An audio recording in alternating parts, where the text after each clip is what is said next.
og alt hvad I siger kan og vil blive brugt imod jer. Nej, det vil det dog ikke, men der vil komme et link ud efter webinaret, og jeg vil også smide det ud på vores LinkedIn-side, så folk de har en mulighed for at tjekke den der, hvis det ikke lige nåede at være her hele præsentationen i gang, eller under hele præsentationen. Så jamen, velkommen til dette webinar omkring ændringer i projekter. Som I kan se, så har jeg lagt dagens præsentation ud og et par skabeloner, som jeg vil vise jer undervejs. Dem kan I tage og downloade, og så kan I printe ud eller gøre, hvordan I vil. Så har I hvert fald materialerne ved hånden. Og jeg har hørt rygter om, at I godt kan høre mig derude, så det er super godt. De af jer, der sidder på en iDevice eller en Android device eller noget andet end en PC, jeg tror ikke, at I kan downloade. Det har der før været kommentar på. Så det jeg gør, det er, at når webinaret er slut, så smider jeg den her lille boks op igen, og så lader jeg den jo stå resten af dagen, så I har mulighed for lige at ryge på med en PC på et tidspunkt, eller en Mac på et tidspunkt, og så få hentet det ned der. Vi sender dem ikke ud til jer per mail efterfølgende. Så det var lige set op omkring den del af det. Jamen, jeg vil lige så stille rulle videre, så jeg gør lige sådan her. Flytter lige den, så I kan se de fine billeder. Jamen, velkommen til styre ændringen i dit projekt ved Christian Pfeiffer Jensen. Det er mig selv, og jeg vil sågar også lige vise mig en gang her. Så håber jeg ikke, at I bliver alt for skræmte. Hej derude. Så jeg sidder her hjemme på adressen i Åbenrå og tager det her webinar fra. Så jeg håber, at det går fint igennem. Vi havde lidt besvær med et webinar i lige før påske, men det var så fra en anden lokation. Men her er jeg. Jeg vil fjerne mig selv fra jeres åsyn igen, så vi kan komme i gang med selve webinaret. Men nu ved I i hvert fald, hvordan giraffen ser ud, hvis I ikke har mødt mig før. Godt. Det jeg lige gerne vil høre, før vi går alt for meget i gang, det er, hvor mange af jer, der har været med før. Så her er en lille poll, som jeg smider op til lige at sige goddag og velkommen til. Og jeg har en mistanke om, at det er en erfaren gruppe, vi har med at gøre efterhånden. Så nu må vi se, hvordan det lander. Ja, der er 7 foreløbig førstegangs webinardeltagere. Hjertelig velkommen til 8. Jamen det er super godt. Ja, er vi glade for. Ja, er vi særlig glade for. Vi er også glade for alle de andre gode, trofaste kunder til webinarerne. Men det er rigtig, rigtig dejligt, at der er lukket nye folk til. Så jamen, hjertelig velkommen til. Hjertelig velkommen til. I må gerne ude i chatten, mens jeg sidder her lige og varmer op, så må I gerne skrive, hvor I kommer fra, og om I arbejder som projektleder, eller som styregruppemedlem, eller som projektdeltager, eller om I er meget erfarne, og lige skrive lidt, så nu bliver der gang i den herude, er jeg ret overbevist om, så jeg laver lige lidt mere plads, sådan der.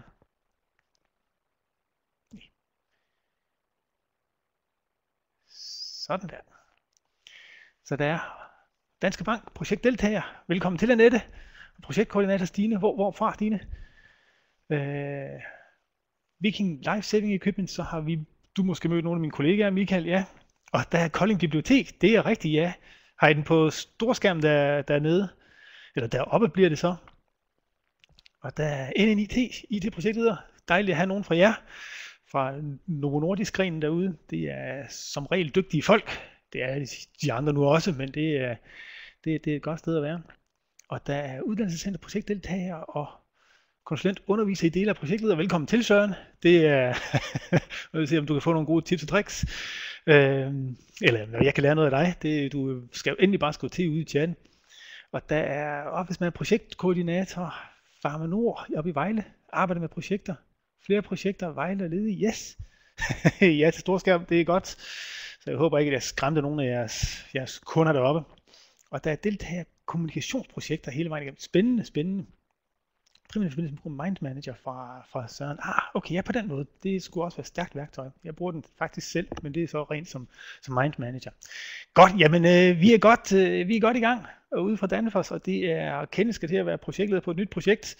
Det er godt, Danfoss har jeg, om man ikke slået min folder i, så er jeg i hvert fald nede på de kanter. Jeg slukker lige for pollen igen, og jeg fjerner også for filerne her. Min egen baggrund, det er projektleder igen 10 år. og underviser igennem de sidste 5 år snart. Og jeg har været projektleder på alt fra, jamen det er termostat til gulvvarme, det er softwareudvikling hos IBM, det er offentlig hos Københavns Amt i IT-projekter, og det er softwareudviklingsprojekter, det har jeg nævnt hos IBM.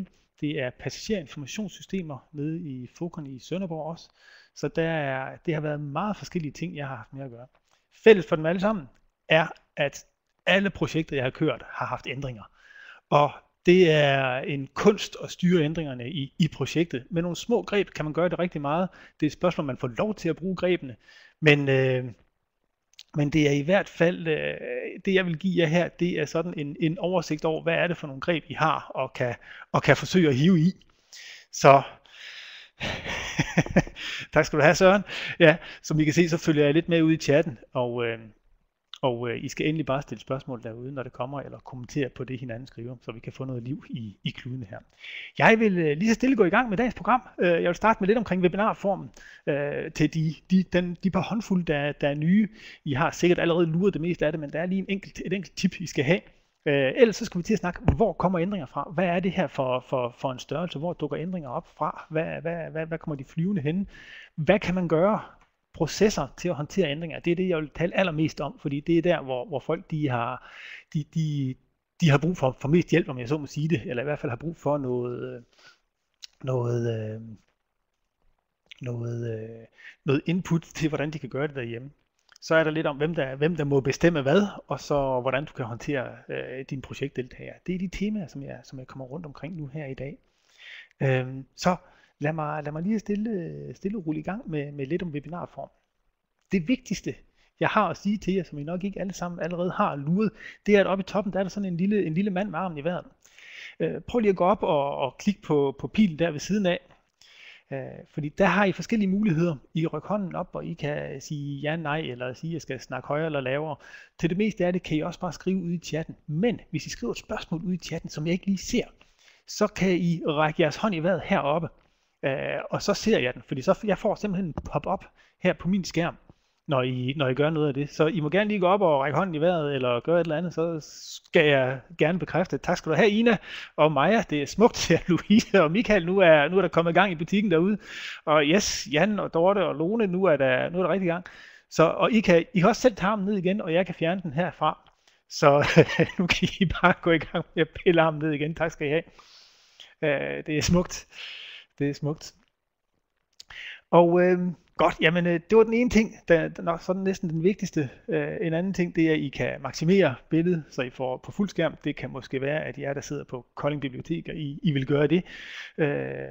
Og så se, hvordan det virker. Og ellers så er der selvfølgelig, hvem deltager. Den kan I skulle gerne kunne scrolle op og ned.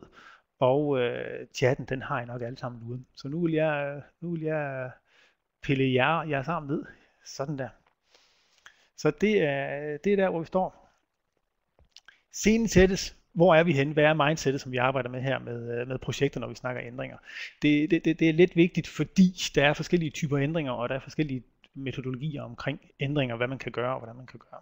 Der hvor vi er, det er i en god klassisk faseopdelt vandfaldsmodel, hvor man får en idé eller en initieringsfase, så har man en planlægningsfase, hvor vi finder ud af alt, hvad vi vil lave, og så går vi i gang med at lave det og gennemføre det lige ud efter næsen, og så slutter vi af med projektet igen. Det er langt de fleste projektmodeller rundt omkring i virksomheder er bygget op i en eller anden variant af det her flow.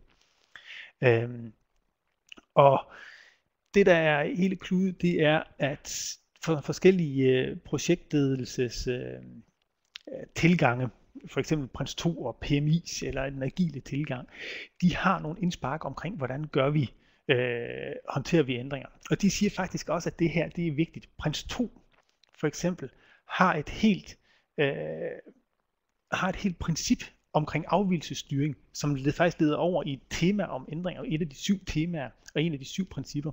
Så der ligger de helt i kernen af deres tilgang til at holde øje med ændringer. En anden tilgang, der også har det i kernen, det er den agile tilgang, som faktisk er bygget op om at synliggøre ændringer og medtage ændringer og arbejde på en sådan måde, at ændringer bliver en del af det, som vi laver helt naturligt. At ændringer er accepteret og er planlagt ind. PMI's tilgang, den amerikanske certificeringsorgan og projektledelses bibel, skulle jeg til at sige, de har også ændringer med, eller change control, som de kalder det, hvor det er en del af deres integration og scope knowledge area. Altså PMI har 10 knowledge area, altså vidensområder, og der er ændringer en del af den ene af de 10 områder.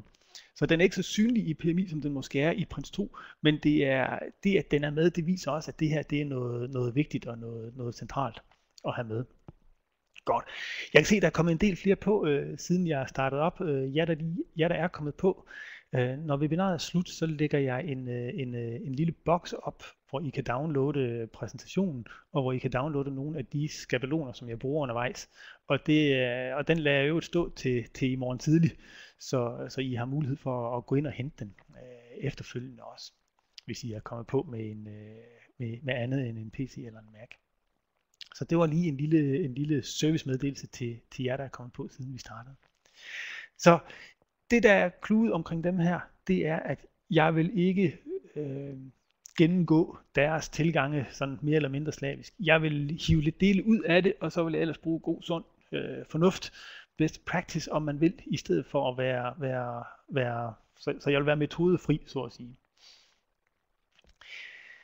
Godt. Det var scenen, der lige er blevet sat. Der hvor vi er, det er typisk de type projekter, som jeg snakker om, eller som jeg har fat i. Det kunne være ekstern kunde med kontraktstyring. Det her det er lettest at have med ændringer at gøre, fordi vi har en kontrakt, der er ret tungt og tydeligt specificerer, hvad det er, vi skal lave. Den type sad jeg med, da jeg var ved Focon. Der havde vi store, sådan, I ved, telefonbogs tykke kontrakter, hvor alting stod i, og hvis der kom noget op, som ikke stod i den her telefonbog, jamen så skulle vi have lavet en ændringsanmodning på det. Ellers så kan det også, der hvor det så bliver lidt sværere, det er interne projekter. Hvad enten det er udviklingsprojekter, som for eksempel, som jeg lavede hos OJ, hvor vi lavede ventilationsudstyr, hvor vi har en intern kunde, og nogle gange også eksterne kunder. Men her der er det bare noget, som vi aftaler inden mellem os. Og det gør det lidt sværere nogle gange at køre en meget stringent ændringsproces. Men vi havde proces, og vi brugte den rent faktisk også i store dele af den tid, jeg var der. Men det var lidt en kamp at holde den, fordi vi er jo hjælpsomme og hjælper hinanden, og det går nogle gange ud over processerne. Ellers så kan det være forandringsprojekter, hvor man laver nye processer, eller ændrer i processer, eller for nye ændrer selve organisationen. Der skal der som regel også håndteres ændringer i, og det er nok den sværeste del og den sværeste type projekt at håndtere ændringerne i, fordi de er som regel noget mere komplekse end de to andre typer projekter. Så jeg vil godt lige høre jer ad, hvad er det for nogle projekter, som du sidder med derude? Og jeg sådan der, så jeg også selv kan se svaret. Her er en lille poll, og hvis der er noget andet end dem, og det kan der sagtens være, så skriv det ude i chatten endelig. Yes, jeg kan se, at Ina er i gang derude. Det er rigtig fint. Det kan være, at hun røg over på pollen også. Ja. Så det er der, hvor det store skel i min, det er, at hvis der er en skriftlig kontrakt på den ene eller den anden måde, så vil ændringsanmodning eller ændringshåndtering som regel være en del af den, og det gør tingene noget nemmere. Fordi når det er internt, så hjælper vi hinanden, og så aftaler vi det bare, og så håndterer vi det bare lige sammen i fællesskab. Og det kan godt betyde, at du kommer ud i det, som et populært ord hedder scopes galop, at ændringerne bider hinanden i halen, og der kommer flere ændringer, end du faktisk kan nå at få med ind i dit projekt. Med det resultat, at dit projekt bliver forsinket, eller bliver for dyrt, eller begge dele.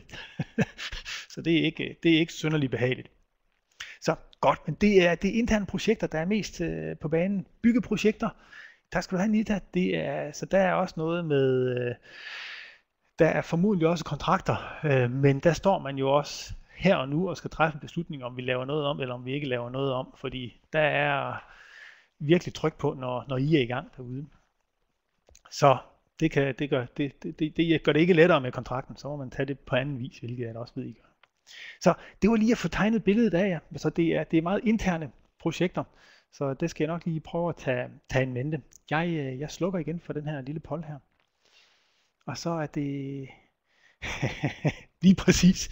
Det er kommunikationsopgaver. Det er, jeg går ud fra, Lena, at så taler du om, jamen, hvad er det for noget materiale, der skal laves, hvordan skal det se ud, hvordan skal det, hvad for nogle medier skal det igennem, og hvordan skal det styres og håndteres. Og det kan godt blive ret fyldigt. Og lige præcis, det er også undervisningsprojekter, har jeg også selv erfaring med, at der er et langt stykke hen ad vejen, der er det også noget, der er lidt sværere. Så, men det er rigtig fint bare at pippe ind og ud i chatten. Godt. Klassisk ændringsstyring. Jamen, vi kan jo ikke ændre noget, før vi har låst os fast på, hvad er det, vi vil lave. Så det vil sige, at i realiteten, så er det først, når vi har planlagt alt det, vi vil gøre, at vi begynder at kan snakke om ændringsstyring. Jeg ved godt, at selv når vi sidder og planlægger, og når vi er i gang med at finde ud af, hvad er det, vi vil, og hvordan vil vi, jamen, der kommer mange gode idéer og mange ændringer. Men det er så at sige mere lovligt og mere acceptabelt her i planlægningsfasen, hvor vi stadigvæk er ved at fastlægge vores budget og vores projekttrekant. Det er med budget, tid og ressourcer, eller ja, scope, tid og ressourcer, end her, hvor vi har fået go på det, og hvor der er et så at sige låst scope, låst budget, låst tid. Der er lige præcis det budgettet, det er jeg ret sikker på at eksplodere alene. Det har jeg ingen illusioner om. Så det er, når vi er ude i gennemførselen, så er det her, vi virkelig begynder at tænke ændringshåndtering. I planlægningsfasen, der er det mere, okay, der tager vi det med og ser, hvad konsekvenser har det. Hvor kommer ændringerne fra? Det var jo en af de ting, en af de temaer, som jeg ville tage op. Og det, I skal forestille jer, det er, at nu er vi ude i gennemførelsesfasen. Vi har planlagt, vi har sat det hele i søen, vi har gjort det hele klar. Og vi har fået godkendelse fra vores styregruppe på, hvad er det, vi skal lave, og på budgettet. Og nu går vi i gang med at lave det. Så er der en, og det er, hvis de af jer, der har været og høre om Belbin og andre profiler, der er en, der får en god idé. Kan vi ikke også, eller det er egentlig smartere at gøre det sådan her, og vi kan alle sammen være enige om, det er faktisk en god idé. Det er bare, den kommer bare lige sent nok. Så der står man lidt med at kløre sig i nakken som projektleder og tænker, hvad gør vi så nu her? Og det bliver så en vurdering af at sige, jamen, er ideen så god, at vi skal lave om, eller er vi nødt til at køre den videre, sådan som vi hele tiden har planlagt. Jeg skal lige give en lille servicemeddelelse her også, at på et tidspunkt i morges, da jeg sad og arbejdede, der bragede min Adobe Connect ned. Så hvis jeg lige pludselig ryger af, så skal I ikke gå i panik med det samme. Så kommer jeg på igen 2 eller 1 minut senere. Så bare lige til, at I ved det, hvis der sker noget. Men den gode idé, det var den ene ting. Den kommer lige pludselig. Det er, jeg kalder det her de gode idéers landingsplan. Nu mens vi er i gang. Nu mens vi er i gang, kan vi så ikke også lige tage det og det med? Kan vi så ikke også lige få det gjort sådan, at vi tager hensyn til det andet projekt? Kan vi så ikke også lige? Det er den ene. Det andet sted, ændringen kommer fra, det er, at vi bliver jo klogere. Vi bliver jo klogere undervejs. Det kan være, at vi opdager undervejs, at den måde, som vi har valgt at gøre det på, måske ikke er så hensigtsmæssig, eller at vi rent teknisk kan gøre det på en smartere måde.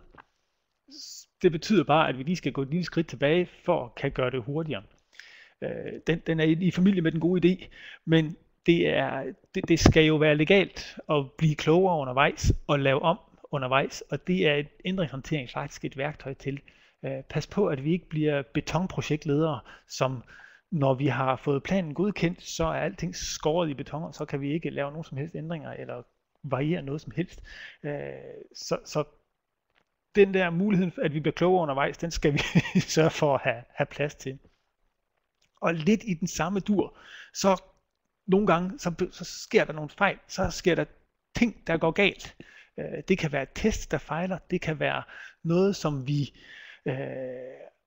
ikke har lavet godt nok i første forsøg. Det kan være, tak skal du have, Susan, det var en, jeg lige fandt på, må jeg indrømme, men den giver et meget godt billede af, hvad det handler om. Ting, der går error, ting, der sker test, der fejler Jeg har da selv haft, om jeg så må sige, fornøjelsen af at have sendt udstyr til en 6 ugers test i USA, hvor der efter de 6 uger, der havde vi planlagt markedsføringskampagne og lancering af hele projektet. Vi havde sådan lige en uges mellemrum til lige at få tjekket op. Så der planerne var lidt på plads. Vi havde gudskelov og lov ikke fået sat noget i aviser og fagblade og andet godt. Fordi det, der sker ude i testen, det er selvfølgelig, at apparatet det fejler. Og så står man der og skal til at lave om i hele sit projekt. Vi kan tale krisestyring en anden gang, men fejl, det er også en del af det. Og det er også der, vi får nogle ændringer. Så, jamen, med dine projekter, og det kan være andre steder, andre områder, hvor kommer ændringerne fra? Er det gode idéer? Er det styregruppen, der kommer med en god idé? Er det projektejere? Er det projektdeltagerne, der kommer med noget? Er det folk uden for projektet, der kommer for betydning for, hvad I skal lave? Fordi det er jo, de kommer alle mulige steder fra. Ejerlederen, det er en klassiker. Han betaler din løn, eller hun betaler din løn, så det er, det er dejligt nemt. Så der tænker jeg også lidt, det lyder som gode idéer, når vi kommer fra ejerledere. Og det er styregruppen, der ændrer indgangsvinkel. Ja, så som projektleder, så er det virkelig, man får hård hud på ryggen, fordi så skal man selv også lige mentalt have den ændret. Og det er kunders gode idéer og nye fokusområder, lige præcis. Det er, som I kan se, det kommer jo fra vores interessenter på den ene eller den anden måde. Kunden skifter mening. Jeps, god idé. Nogle gange så holder en idé op med at se god ud. Det har jeg også selv prøvet. Vi har siddet med et display, altså ligesom den glasset og farvedisplayet i jeres telefoner. Der sad vi med sådan en, og så cirka 2/3 ind i projektforløbet, så opdagede vi, at der er sørme kommet en ny og bedre variant, som er billigere. Skal vi ikke skifte til den? Det var jeg som projektleder ikke så glad for, fordi vi havde købt for 250.000 kroner af den, og faktisk til sådan et halvt års forbrug. Så vi blev enige om, at det er stage 2 af vores projekt, vi tager den med. Så gode idéer, det er en dejlig ting og en farlig ting. Krisestyring, god idé til nyt webinar. Tak skal du have, Mina. Den er noteret på min lille blog. Byggefejl, der skubber 2 andre projekter, det er også en klassiker. Det er, når projekter har afhængigheder til hinanden, så begynder det virkelig at kan gøre ondt. Ressourcer, der bliver flyttet rundt, så vi har ikke folk til at arbejde på projektet, jamen, så må vi jo også gøre det på en anden måde. Så godt, tak skal I have for jeres input her. Jeg slukker den lige så stille ned igen. Så det var der, hvor ændringerne de kommer fra. Så nu vil jeg tage fat i hovedtemaet, som er processer. Hvad er det, vi skal gøre? Og jeg har sat sådan et important stempel på den her, fordi den indeholder stort set resten af webinaret, eller sådan af de vigtige ting, hvor vi skal sørge for at have en proces, eller en liste, eller begge dele, til at kunne håndtere ændringer. Der er få ting, der er værre, end at ændringer de kommer flyvende ind fra højre og venstre, og du som projektleder får dem nogle gange at vide, og du får dem som projektleder nogle gange ikke at vide. Så oplever man ikke at have kontrol over sit projekt, og det er jo trods alt noget af det, som er vigtigst som projektleder. Så jeg vil gå i gang med den her lille proces. Den første her, det er at få sat rammerne, og få en ændringsliste eller en proces. Resten, det er noget af det, vi gør, når vi har processen på plads, eller noget af det, vi gerne skulle gøre, selvom enten vi har en proces eller ej. Der er nogen, der kommer med en ændringsanmodning, og de skal udfylde den, og de skal lave den. De fortæller dig, hvad det er, de gerne vil have. Du og dit team skal vurdere, hvad er den her ændring, hvad er konsekvenserne, hvad vil det koste, hvad vil gevinsten være, hvordan vil det påvirke projektet tidsmæssigt og ressourcemæssigt. Der er nogen, der skal bestemme, om den er god nok, eller den ikke er god nok, om den skal med, eller om den ikke skal med. Nogle gange er det dig som projektleder, nogle gange er det styregruppen. Som regel er det styregruppen, det har det været i de projekter, jeg har været med, men det vil jeg også komme til at tale lidt om. Opdater vores ændringsliste igen, hvis vi har en lang liste, hvor de står på. Jeg skal nok vise eksempler på det og gå mere i dybden med det. Hvis det er godkendt, jamen, så skal vi ind og replanlægge. Vi skal ind og have opdateret dokumentation. Vi skal ind og have lavet ændringer i projektet. Vi skal ind og arbejde med det. Og vi skal informere ud i organisationen om, hvad er det, for en ændring, der er kommet og der er lavet. Vi skal sørge for, at folk de ved, at der er sket en ændring. Det er ligesom når du arbejder med dit projekt eller er på andre projekter, bliver sådan lidt overrasket, når der er nogen, der fortæller, at det har vi da lavet om, og det lavede vi da om i januar måned. Så er det dig som projektleder, der skal sørge for at få informeret ud til alle dem, der skal med omkring det her. Så lad mig lige starte fra en ende af. Sørg for at få lavet en liste eller en proces. Jeg skal nok vise et lille eksempel på det, men det at have en proces eller en ændringsliste over, hvad er det for nogle ændringer, du har i dit projekt, jamen der er det viser et overblik. Det viser, at du har styr på, hvad sker der, hvad er ind og ud i det her projekt. Det viser, at du har en prioritering. Hvad for nogle ændringer er egentlig vigtige? Hvad for nogle er vi i gang med? Hvad for nogle er vi ikke i gang med? Det at have proces for at gøre det, simpelthen have et flow, det er jo også med til at gøre det, om end ikke synligt, jo det er bestemt også synligt, men i hvert fald gøre det tydeligt for folk, at en ændring, det er ikke bare noget, vi sådan lige tager og gør. Det er noget, vi skal tænke os om, før vi sætter i gang med. Det er noget, som vi skal arbejde med. Jeg vil typisk lave den i Excel. Det er sådan lidt religiøst fra min side, at når der er noget, der kan komme mange lister på, eller mange rækker på, så vil jeg lave den i Excel. En af de templates, som jeg har lagt til download, det er faktisk en Excel-liste på engelsk, med oversigt over projekter. Så den er med, den kan komme med der. En anden ting, som en sådan proces, den hjælper til, det er kommunikation, det er sørge for, at vi får fat i de rigtige mennesker undervejs i selve projektet, mens vi håndterer ændringerne. Eksempel på, hvordan det kunne se ud, eller hvordan sådan en ændringsproces skal være. Hvem modtager ændringerne? Hvem er det, når der kommer et ændringsønske, hvem ryger den til? Her der i det eksempel, I kan se her, jamen der er det kunden, der sender en VR, og den bliver modtaget af projektlederen. En VR her, det er en variation request. Det er på udenlandsk, der kan det være variation request, eller change request, eller mange andre ord. På dansk er det typisk ændringsanmodning. Den bliver modtaget, det gør projektlederen, han skal informere salgspersonet, og han skal også informere kunden om, at nu har jeg modtaget den her, og så har vi 14 dage til at arbejde på den, før du får et svar. Og så skal vi til at i gang med at gøre det. Det er en klassisk proces for håndtering af ændringer. Hvad er deadlines for respons? Hvor lang tid har vi til at ændre? Hvem skal involveres i at vurdere den? Hvem skal informeres undervejs? Er der noget, vi stopper? Nogle gange kommer der jo ændringer, der gør, at vi simpelthen må stoppe dele af et projekt.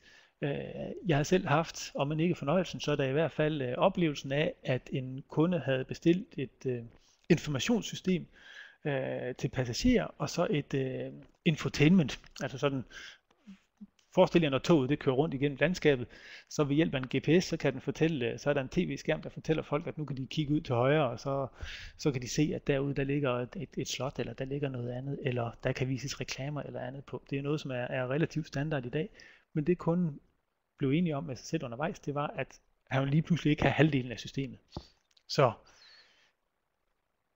der kan I tro, der var meget, der blev sat på standby, fordi så skulle vi jo ikke bruge mere tid og penge på det. Så det var en ret stor ændring. Et lille spørgsmål ud til jer, som jeg lige viser en poll på, det er, har I en proces? Bruger I den? Eller noget andet. Jeg har så skrevet nogle forskellige muligheder her i pollen, og I er velkommen til at skrive ud i chatten, fordi der er mange forskellige muligheder på, hvordan det her det kan håndteres. Så den kan I lige skrive lidt på.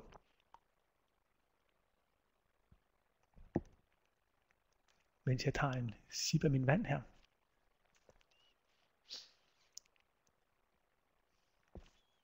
Godt, der er et par stykker med en proces. 3 stykker med en proces, som følges eller ikke følges. Men ellers så er det overvejende, at I ikke har en proces derude. At få lavet sådan en, det er faktisk et vældig godt stykke arbejde. Jeg har forsøgt, og jeg har haft fornøjelsen af at skulle gøre det i en af de virksomheder, jeg arbejder med. At det var noget, folk var egentlig glade for at få en proces, fordi den sikrede dem, at de blev involveret. Den sikrede dem, at de kom med ind i det. De kunne selvfølgelig ikke lide, at det blev lidt mere bureaukratisk, men den der ekstra sikkerhed i, at vi får det gjort ordentligt, og at vi er sikre på, at vi får informeret de rigtige folk, hvis projektlederen ellers kan finde ud af at følge projekten eller processen. Jamen, det var folk faktisk ret glade for. Så godt, og I har en proces, der følger, når tilpasses til kundens processer. Ja, det er rigtigt. Hvad er det for nogle deadlines, de har? Hvad er det for nogle personer, også kunden, man skal tale med? Typisk vil der være teknisk ansvarlige, der vil være indkøbsansvarlige, der vil være en hel perlerække af folk hos kunden, som skal involveres i sådan nogle ting her. Så godt, men til jer, der ikke har en proces, der kan det være en god tanke lige at begynde at måske spire internt, at skal vi ikke lige have lavet et eller andet her? Og have det med. Så tak for jeres input. Jeg skjuler den igen og går lige så stille videre. Nu har vi proces på plads, forestiller vi os i hvert fald, og så skal vi til at lave ændringerne. Så er det nu, der kommer en ændring. Det kan være ejerlederen, det kan være styregruppen, det kan være projektdeltagerne, det kan være kunden, det kan være for omgivelsen, det kan være lovgivning. Den kan komme alle mulige steder fra. Og jeg vil sige, det jeg taler mest om, det er ændringer, som kommer her og nu. Hovsa, nu skal vi også lige. Men der kan jo lige så nemt være ændringer, der kommer kryvende lige så stille. Og så opdager man lige pludselig, ops, den er vist god nok, nu er vi nødt til at tage det her alvorligt. Dem vil jeg ikke skelne imellem. Men det er lidt med, hvor meget har man nogle gange, hvor meget har man ørerne på vandrørene som projektleder omkring ændringerne. Eksempler. Undskyld. Yes. Det var ændringsanmodningen, vi skulle til at snakke om. En ting, du skal være opmærksom på, især når der som projektleder, når der kommer en ændring, det er, at ændringer, det er noget, det kommer, og vi ved, det kommer. Og det er ofte positivt for projektet, det kan også være negativt for projektet selvfølgelig, men det er dig som projektleder, der skal signalere, at det er okay, at der kommer ændringer. Du som projektleder er ansvarlig for, at det her projekt, det bliver godt i den sidste ende.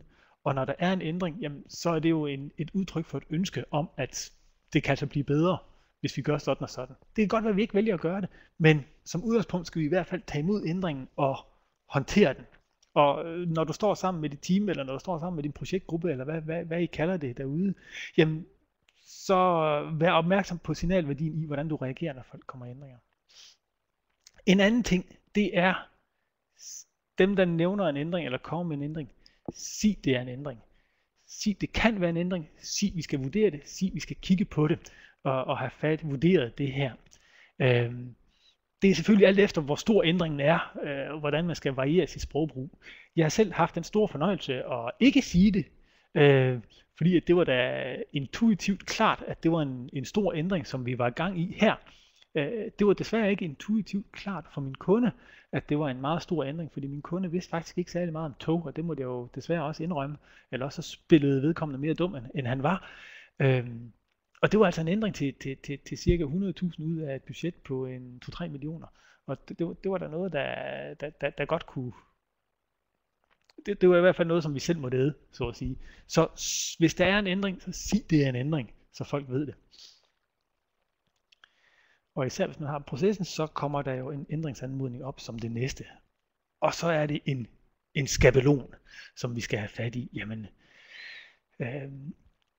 min erfaring siger mig, at i det øjeblik, du smider et stykke papir eller noget foran en person, der har en ændring, så forsvinder ca. 50-75% af alle ændringer. Fordi så vigtigt var det alligevel ikke.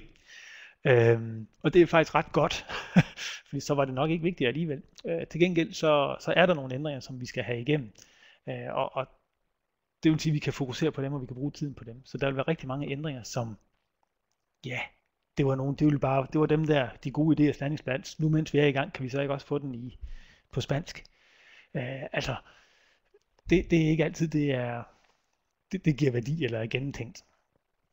Så en ændringsanmodning, hvad kan sådan en indeholde? Jeg smider lige en lille poll op her. Hvad bør en ændringsanmodning indeholde? Hvad har I af input til? Hvad skal man bede folk om at skrive, eller fortælle, eller på anden måde videregive, for at du kan vurdere i den her ændring, for at du kan arbejde med den her ændring? Hvad kan de finde på? Hvad skal der stå i sådan en? Hvad kunne der være af temaer i en ændringsanmodning? Kan I se pollen derude? Yes, det kan vi godt. Der kom begrundelse for ændring. I er i gang med at skrive. Det er storslået. Dato for hvornår den kommer. Hvem ønsker den? Beskrivelse af den. Hvorfor vi gør det. Lige præcis formål. Prioritet. Konsekvenser. Det er ikke altid, de kender konsekvenserne, men de kan i hvert fald godt præcis beskrivelse. Ikke bare en overskrift. Lige præcis tak. Selvom jeg må også indrømme, at hvis du bare smider en serviet på bordet foran dem, når de sidder og kommer med deres idé, så skal du se, at folk de trækker sig tilbage. Tit og ofte i hvert fald. Konsekvenser, budgettet, hvis de har det, kravspæk på ændring, det er igen, jamen, hvad er det for en ændring, hvad er det, vi kan lave, tovholder for ændring, hvem er ansvarlig for det her, det er helt lige præcis, eventuelt øget salgspotentiale. En klassiker, det er, hvad vil det her give for salget, eller hvad vil konsekvenserne være, hvis vi ikke laver den her ændring. Så det er, jamen, formål, pros and cons, budget, next action, det er rigtig gode pointer, I har stående herude.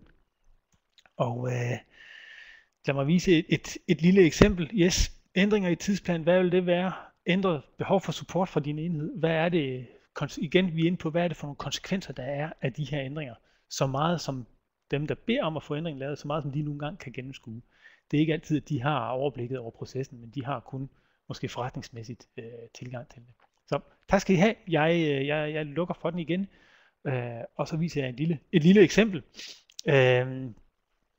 Det er en af dem, som vi har kunne downloade. Det er faktisk en, jeg har downloadet fra Microsofts Excel templates.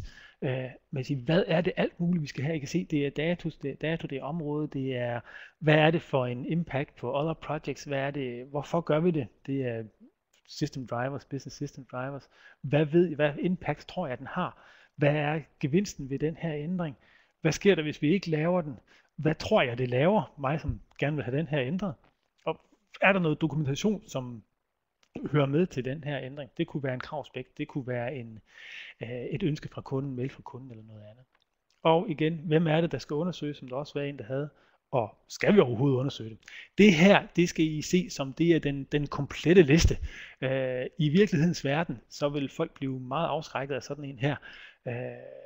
Så en lidt lettere tilgang, lidt lettere light, men absolut lige så effektiv ændringsanmodning, det er sådan en som den her, hvor igen, jamen, hvem er det, hvad er det for et projekt, hvem er det, der stiller det, hvad dato kommer den,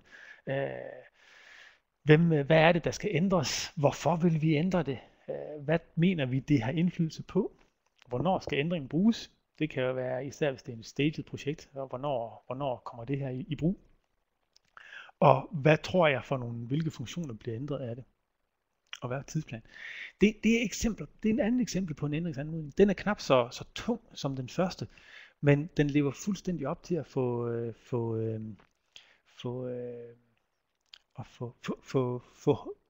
vist sin funktion. Den første jeg viste Annette, den engelske, den får I bagefter. Den som jeg viser her, den har jeg ikke vedlagt. Men den er I får præsentationen, så der kan I lige zoome ind på den.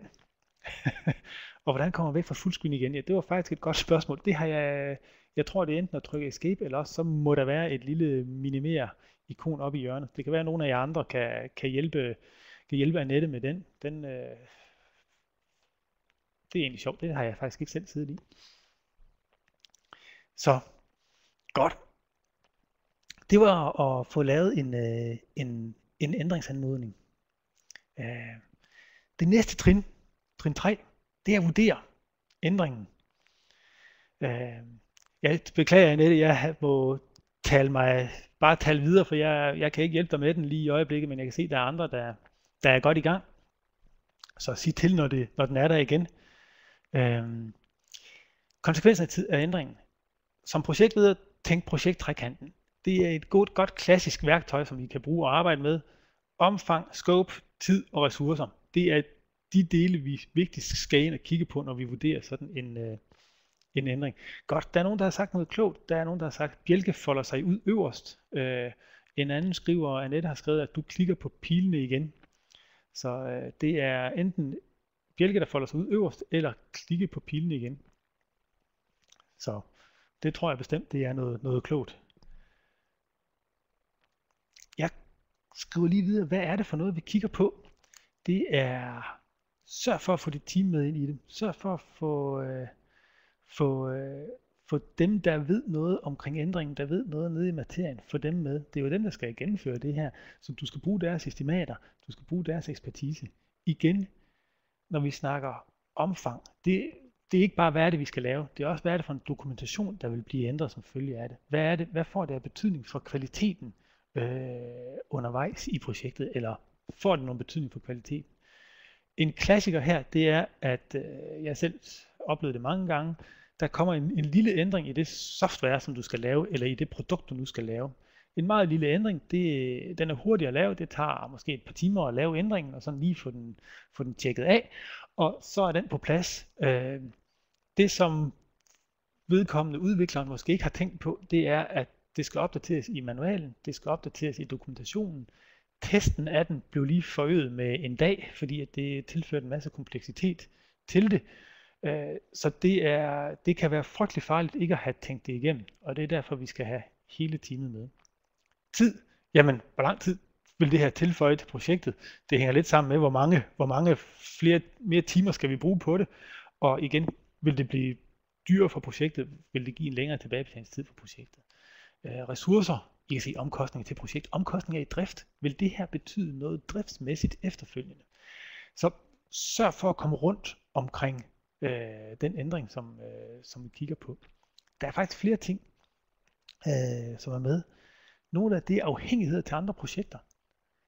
Det kan godt være, at det er en god idé. Det kan godt være, at den vil vi meget gerne have med, men dem, der skal lave det, de sidder altså på firmaets mest kritiske projekt i øjeblikket, så den kan vi ikke.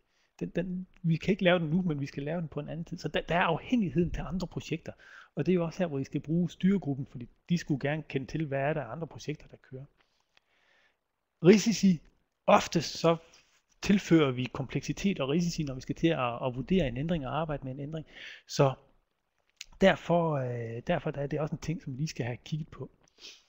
Og min erfaring er også, at der er typisk et eller andet i hver virksomhed, som man lige skal huske at være ekstra opmærksom på, når vi laver en ændring. Ejerleder virksomheder, der er det som regel en god idé lige at få visket ham selv eller hende selv i øret omkring, at nu laver vi lige lidt om her, især hvis det er stort nok. Andre steder, der ved vi, at jeg har været et sted, hvor jamen, testressourcerne, de var altid kritiske. Vi havde simpelthen ikke testere nok. Så alt, hvad der medførte ekstra test, det var farligt at gå i gang med. Så der var nogle specifikke ting der. Det var lige lidt omkring konsekvenser af ændringen. Hvad er det, man skal ind og kigge på der? Og igen, jamen, der er lidt skabelon igen fra den, og de er begge to fra den engelske udgave. Den danske udgave, der stod det faktisk nede for neden og med en enkelt linje. Men her, der er det, jamen, at sige, hvad har det her så indflydelse på andre projekter? Giver det nogle issues, altså giver det nogle potentielle risici, som vi skal arbejde med, eller hvad er det for nogle opmærksomhedsområder, den her ændring den giver? Har vi de kompetencer, eller hvad er det for nogle skills, der skal til? Har vi de kompetencer i huset til at kan gennemføre det? Hvad kommer det til at koste at gennemføre det? Hvad får det af indflydelse på tiden? Hvad får det af indflydelse på andre systemer? Ikke bare projekter, men andre systemer. Er der noget dokumentation, som vi skal have opdateret? Og så er der faktisk lige en liste hernede over noget af det dokumentation, som vi kender i business case, kravspæk, andre specifikationer, test cases og andet godt. Og så er der, hvad siger styregruppen til det? Er den accepteret, eller er den afvist, eller er den sat på pause? Så her der er igen, det her det er den komplette spiseseddel. Det er et stort arbejde at komme ind i det. Især også fordi, at der er et skema mere, der hører til, hvad er det egentlig for nogle omkostninger, der er ved det her projekt, eller ved den her ændring. Så der er typisk, når man går i gang med at kigge på ændringer, bliver det meget hurtigt komplekst, og det er man simpelthen nødt til at få kigget til bunds, fordi ellers så rammer det dig som projektleder, når dit projekt bliver forsinket eller fordyret, eller begge dele. Eller man har glemt noget, og man kommer til at få en om igen lidt senere. Så det var konsekvensen, som vi nu har fået vurderet ud fra projekttrekanten. Så skal den godkendes, eller afvises, eller hvad det nu er. Snak med styregruppen på forhånd. Hvornår skal noget op til dem? Det er lidt en svær snak, fordi hvornår er noget så stort, at det er styregruppens ansvar, og ikke længere er projektgruppens ansvar. Og nogle af de temaer, som man taler typisk kan tage op og kigge på, det er, hvor meget forsinkelse vil det give? Hvor stor er ændringen? Ændrer vi i mål eller formål eller farver eller i nogle af de kerneting, som vi har arbejdet med? Hvor meget mere kommer det her til at koste? Hvor mange flere ressourcer kommer det her til at tage? Og ikke mindst, jamen, kan den tjene sig selv ind, eller den effekt, den besparelse, den gevinst, det vi vil have ud af projektet, kan vi stadigvæk det? Det gode, det er, at tit og ofte, så den mavefornemmelse, du har med, hvornår du skal gå til din chef, eller til din projektstyregruppe, eller til projektejeren, den er ret god. Du får som regel hurtigt en fornemmelse af, hvornår skal du hen og spørge om lov, og hvornår må du selv bestemme. Men det er godt lige at tage en lille snak om det på forhånd. Det kan godt blive en lidt diffus snak, og som regel vil den ende med, at jamen, hvis du er i tvivl, så kom og spørg. Og så når du har været hen og spørge 3-4 gange, så begynder du at få en fornemmelse af, hvordan det agerer. Så den måde, som vi gør det på i dag, er nok ikke helt tosset. Det er i hvert fald relativt sjældent, man som projektleder går helt galt, men jeg har da selv haft fornøjelsen af det. Og lige gå lidt galt i byen med, hvornår det skulle styregruppen eller ej. Så lad mig prøve at høre en gang ude hos jer. Hvor meget skal det koste ud over budgettet, før at du skal til ejer, styregruppe, kunde omkring en ændring? Har du en myndighed til at rette eller til at acceptere en ændring ud til en vis størrelse? Da jeg var ved Focon, der havde vi, det var simpelthen i den ansættelseskontrakt jeg havde, der stod, at der kunne jeg selv bestemme op til, det var et eller andet sted mellem, jeg ville også have sat kryds i mellem 5.000 og 21.000, for at, hvad jeg bare måtte gøre, uden at skulle hen og spørge nogen om lov. Men ellers så, derudover så skulle man hen og spørge og have det tjekket. Og der er lidt gang ude i chatten, og det kommer an på projektets størrelse og kontrakten. Jeps, det giver god mening, når man arbejder med meget, meget forskellige størrelse projekter. Og det er godt at se, at det ser ikke ud til, at dem, der har svaret, at de er under alt for tætte bånd. Det at der står 0 kroner, så vil man være ret begrænset som projektleder i hvert fald. Så godt, jamen smukt, tak skal I have. Der er en enkelt, der er presset der. Jamen tak skal I have. Jeg vil smutte videre her. Det var bare lige for at sige, få lige den der mavefornemmelse af, hvornår kan jeg bare sætte i gang, og hvornår skal jeg til min styregruppe. Og det varierer fra kunde til kunde, ja. Det er ganske fornuftigt. Opdater ændringslisten, opdater listen. Det var den her liste, som en af jer spurgte til lidt tidligere. Hvordan ser sådan eller hvordan, om vi havde en skabelon til det. Og det er den her, som I får udleveret der, eller herefter. Og jeg har haft en kollega, som har siddet med sådan en liste her, hvor det var igen med en kontrakt, og der var 14 ændringer på et tidspunkt i gang på samme tid. Altså, så når man begynder at lave ændringer på ændringer, og ændringer, hvor man skal rulle noget tilbage, som er lavet i en tidligere ændring, for at kan opnå noget tredje, så begynder det at blive lidt varieret.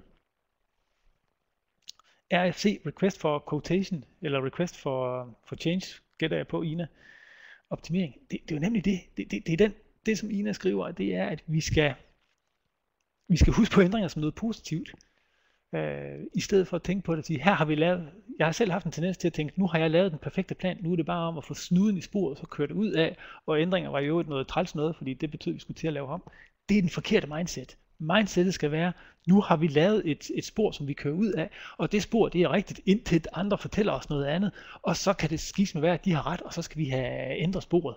Fordi det er gevinsten, det er det, at folk får oplever det som et positivt projekt, at vi får det hele med. Det er det, der er vigtigt. Men her er et eksempel.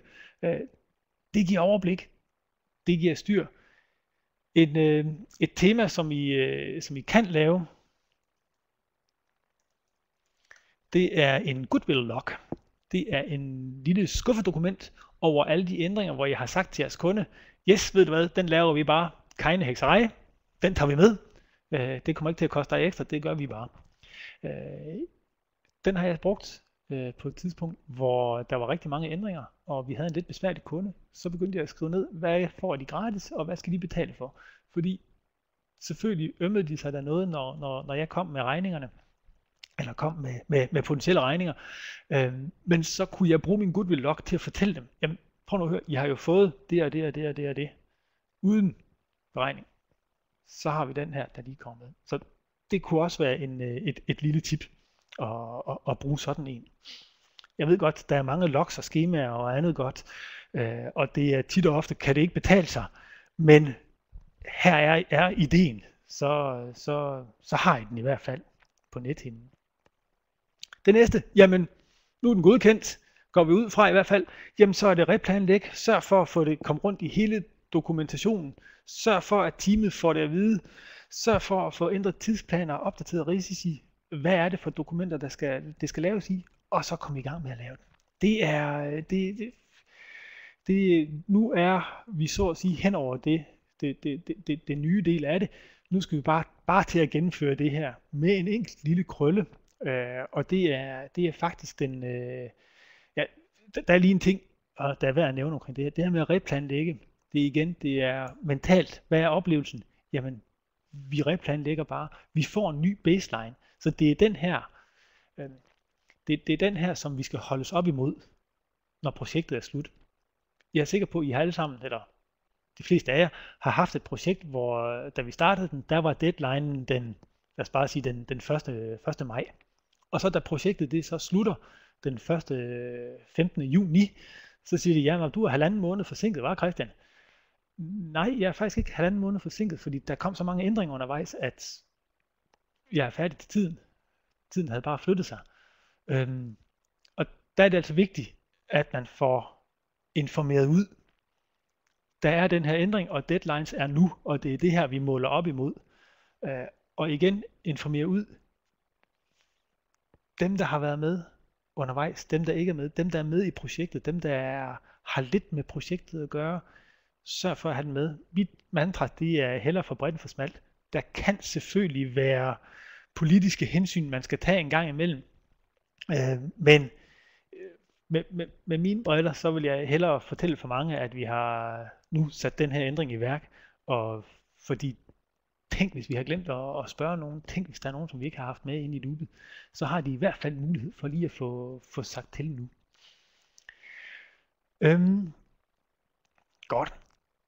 Det næste, det er så lige lidt omkring teamet.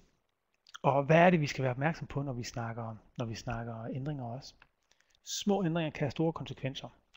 Normalt så taler man scope creep. Det er, at der kommer ændringer løbende hele tiden. Og der er det altså et andet ord, det er scope galop. Det er ikke noget, der kommer kryvende, det er noget, der kommer hamrende hen forbi og kører over dig og dit projekt, hvis ikke du styrer det på den ene eller på den anden måde.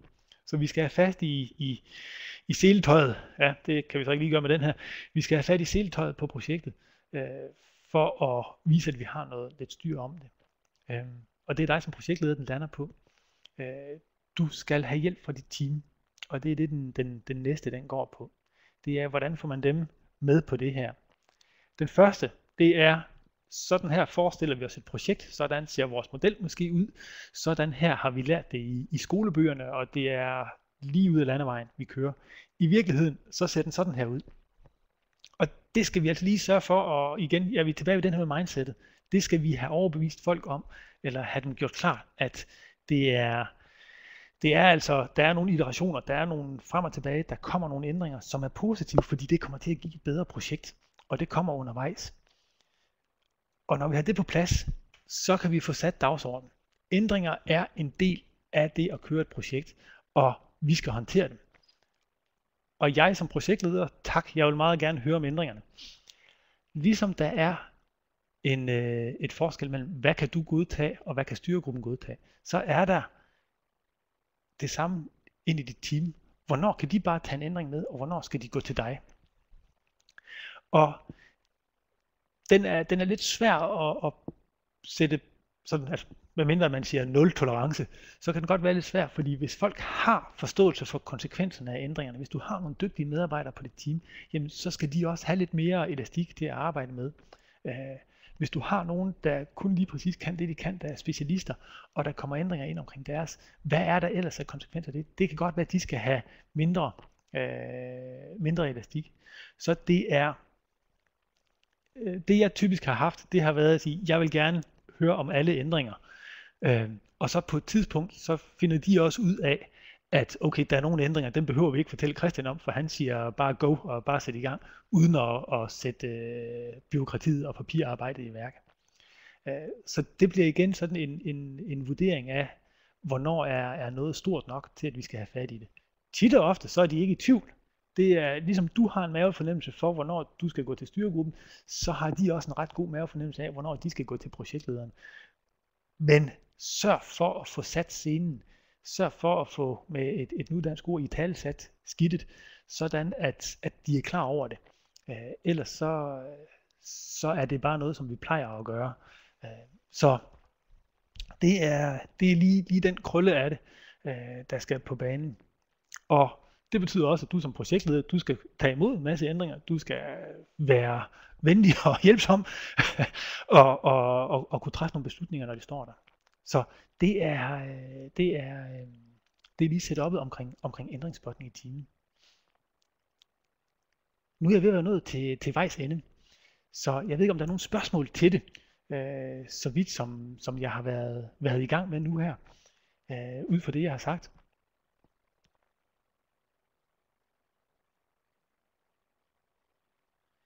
Så lægger jeg lige dagens præsentation op i mellemtiden. Fordi ellers så vil jeg lige så stille til at lukke lidt af her fra min side af. Jeg har to ting, jeg godt vil spørge jer om. Jeg har selvfølgelig lidt reklame for, at vi har et Belvin-webinar, og vi har igen et estimeringswebinar her kommende, som de kommende. Der er faktisk også et webinar på fredag omkring projekters mål. Den blev flyttet fra før påske på grund af tekniske udfordringer. Så I kan gå ind på vores webinar-side, og så se den, hvis I har lyst til at høre med om den. Murphys lov. Murphy, han er altid en projektdeltager på dit projekt, Henrik. Det kan jeg se, det har du lært.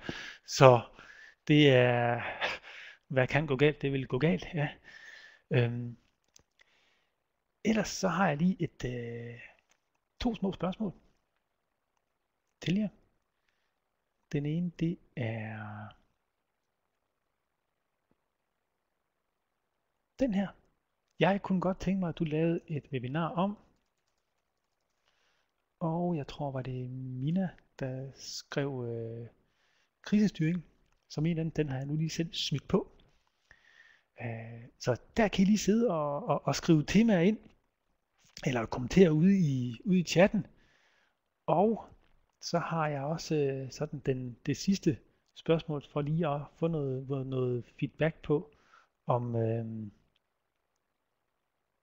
jeg nogenlunde har ramt det, som I havde forventet, jeg ville gøre. Så der her kan I se, hvad webinaret er. Forandringsprojekter, der går på effektiviseringer. Altså det er effektivisering af processer, eller effektivisering af værktøjer eller andet. Agil projektstyring, yes, kunne også være en ting. Og tak skal du have, Michael. Det var pænt af dig, og I er selvfølgelig velkommen til at skrive ude i chatten, hvis det ikke hvis det ikke er steder nok at skrive, eller hvis det ikke passer ind nogen af stederne, så er det på. Motivation af projektdeltagere, kommunikation omkring projekter, yes, så det er nogle af de ledelsesmæssige sider. Samarbejde i projekter med eksterne parter, teambuilding, er det, at hvordan man ligesom kan få skabt et godt miljø sammen med eksterne parter. Er det sådan, det skal forstås omkring samarbejde i projekter med eksterne parter? Effektivisering, yes, der var en mere der, som var med på den. Markedsføringslov, men det hører måske ikke under her. Nej, det er ikke lige en af mine kerneområder, det må jeg nok indrømme. Men jeg vil lige spille den videre over til Mette Vild, fordi det kan være, at hun har noget i sin markedsføringsdel. Projektstyring basis, det er godt, tak skal I have. Klokken er blevet 10, så jeg vil nu sige tusind tak for nu. Det har været en fornøjelse, I har været dejligt aktive derude i chatten, så det er altid fedt, når der er noget spil, og det ser ud til, at jeg har ramt niveauet, sådan som jeg havde sigtet efter, som I havde haft af forventninger ud for os, lige skrive om det. Så det er rigtig fint. Så tusind tak for i dag. Ha' en fortsat god onsdag her efter påske, og sørg nu for at få styret de ændringer. Vi snakkes ved. Hej.